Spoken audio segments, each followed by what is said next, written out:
following documentary is rated R. For many a year, the North African pirates of Tripoli, Tunis, Morocco, and Algiers captured and plundered many of the merchant ships traveling through the Mediterranean. Before the Revolution, Britain protected American shipping. During the Revolution, France did, and after, it was up to us to do this. At first, we continued to pay tribute, but when Thomas Jefferson became president, that changed. Lastly, our determination to prefer war in all cases to tribute under any form, and to any people whatever.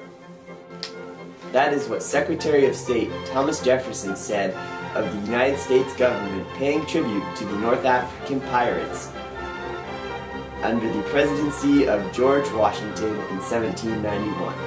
He continued this mindset in 1801 when, as president, the Pasha of Tripoli demanded a $225,000 tribute for shipping peace. I believe that this action proved Thomas Jefferson's legitimacy as a president in that he changed the use of our very own Navy from one that protected the coast of America to one that protected the seamen of America.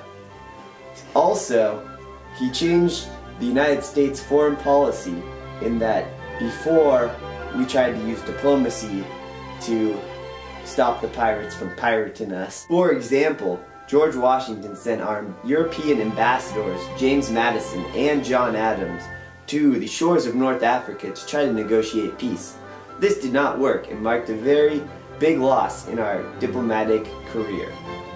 Thomas Jefferson, however, changed this with the use of force because he knew that appeasement of the pirates made them greedy, hungry, powerful, and wealthy.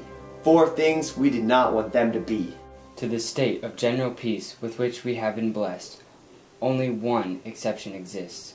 Tripoli, the least considerable of Barbary states, has come forward with demands unfounded either in right or in compact, and have permitted itself to denounce war, on our failure to comply before a given day.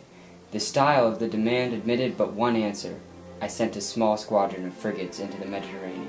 In the first war against the Barbary pirates, mainly against the Tripolitans, because there were 2 wars, the U.S. suffered a loss right out of the gate with the capture of the Philadelphia frigate. But it was not a complete loss, because Lieutenant Decatur avenged America by capturing the Philadelphia and burning it to the ground. This caused the break of alliances in the Barbary pirates, isolating our target so we could take them out.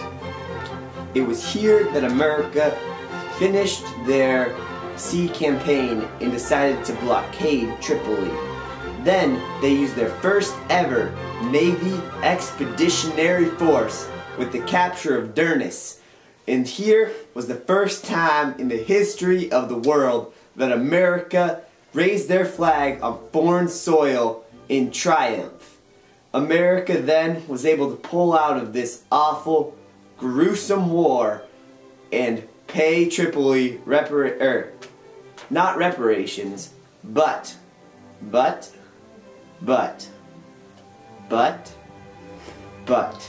ransoms. $60,000 each for each American sailor that was captured during the war.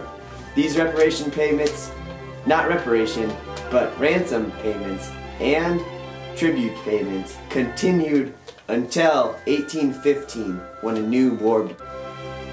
The states on the coast of Barbary seem generally disposed at present to respect our peace and friendship. This war boosted the maritime prestige and also prepared us for the war in 1812. But an important fact to note is in 1807, the Algiers returned to sieging and plundering ships with taking hostages. But the U.S. couldn't do anything about it because we had a growing tension with Great Britain. And then, by 1815, the U.S. ended all their tribute payments to these barbaric countries. Under the direction of James Madison, our Navy once again disembarked from America to the shores of North Africa in order to stop the bullying by the Algiers on American shipping. This is when Stephen Decatur, a Navy icon at this point, took down two, that's right, I said it, two Algerian warships. This made all of the North African countries discontinue their demands for tribute and saved our shipping. It is important to note that the Europeans still suffered from this Barbary pirate phenomena that was plaguing the Mediterranean Sea. However, it is more important to note that this is the first time America had trouble with Middle Eastern Muslims. The United States also learned how to deal with terrorists.